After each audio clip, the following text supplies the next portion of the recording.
ভারতের কেন্দ্রীয় রেল এবং খাদ্য প্রক্রিয়াকরণ শিল্প প্রতিমন্ত্রী রভনীত সিং বিট্টু তার পদ থেকে পদত্যাগ করেছেন।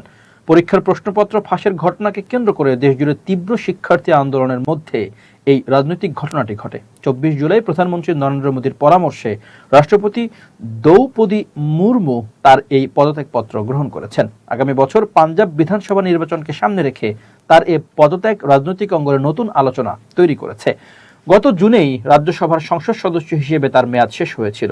ভারতীয় সংবাদ মাধ্যম এনডিটিভির প্রতিবেদনে বলা হয়, আগামী বছর পাঞ্জাবে অনুষ্ঠিতব্য বিধানসভা নির্বাচনে প্রতিদ্বন্দ্বিতা করার সম্ভাবনা রয়েছে বিট্টুর।